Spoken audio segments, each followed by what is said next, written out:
یہ کہانی ہے بھوک، غربت اور انسانیت کے اس کفن کی جو وقت کے ہاتھوں اتنا میلا ہو چکا ہے کہ اس میں درد چھپتا نہیں، چیختا ہے۔ گیسو اور مادھو دو نام، مگر دراصل یہ ہر اس انسان کا چہرہ ہے جو بھوک کے سامنے احساس جرم بھی بھول جاتا ہے۔ یہ ہے کفن۔ یہ کہانی ایک چھوٹے سے گاؤں کی ہے جہاں زمین بنجر ہے، کھیت خالی ہیں اور انسانیت بھوک کے نیچے دفن ہو چکی ہے۔ سرد رات ہے، جھونپڑی کے اندر ایک عورت تڑپ رہی ہے اور باہر دو مرد آگ تاپ رہے ہیں اور آلو کھا رہے ہیں۔ یہ دونوں گیسو اور مادھو ہیں، باپ اور بیٹا۔ دونوں کے چہروں پر غربت کی لکیریں ہیں، لیکن زبان پر شکایت اور دل میں بے حسی۔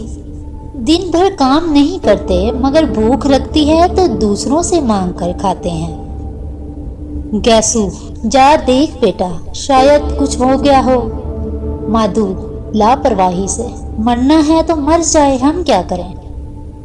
اندر ان کی بہو بدھیا درد زخمی چیخ رہی ہے۔ پھر سے چلا رہی ہے، درد جھڑ سے اتر ہی نہیں رہا۔ رامو دھائی سے کہے تھے رات میں بھی دیکھ لے، پیسے نہیں ہو تو کیا ہوا؟ صبح ہوتے ہی بلا لیں گے، ابھی بس آگ جلا کے رکھتے ہیں۔ مگر باہر آلو جلنے کی خوشبو ہے۔ رات بھر بدھیا تڑپتی رہتی ہے، کبھی اس کی آواز مدھم ہو جاتی ہے، کبھی چیخ کر آسمان کو چھو لیتی ہے۔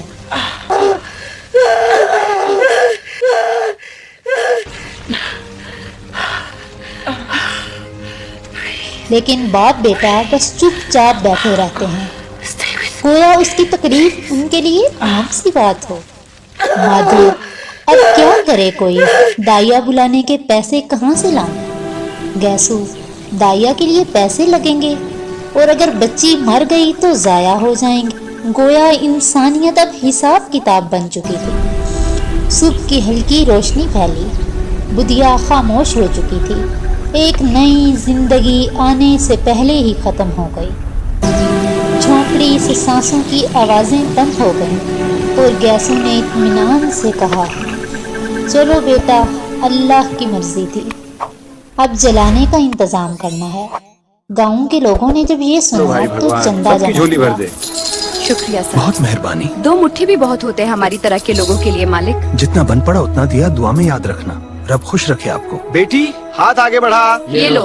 بھلا کرے تمہارا بیٹا۔ کسی نے 1 آنا دیا تو کسی نے 2، کل ملا کر 5 روپے ہو گئے۔ سب نے کہا کفن لے آؤ، عزت سے دفنا دو۔ گیسو اور مادھو چپ چاپ بازار کی طرف چل پڑے۔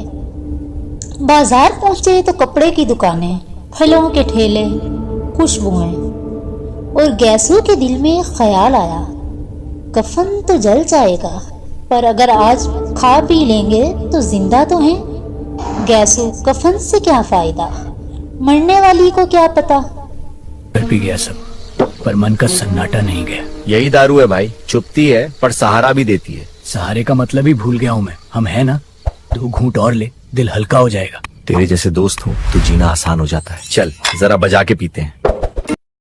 مادھو: سچ کہتے ہو باپو، کچھ کھا پی لیں، کل پھر بھوک لگے گی۔ اور دونوں سیدھا شراب خانے گھس گئے۔ شراب کے چند گھونٹوں نے ان کے چہرے سے غم مٹا دیا۔ اب وہ ہنس رہے تھے، گوشت کھا رہے تھے اور بدھیا کی باتوں پر کہکا لگا رہے تھے۔ گیسو ہنستے ہوئے: بیٹا آج تو لگتا ہے وہ ہمیں کھلا کے گئی ہے۔ مادھو: ہاں باپو، بڑی بھگوان تھی، مرتے مرتے بھی پیٹ بھر گئی۔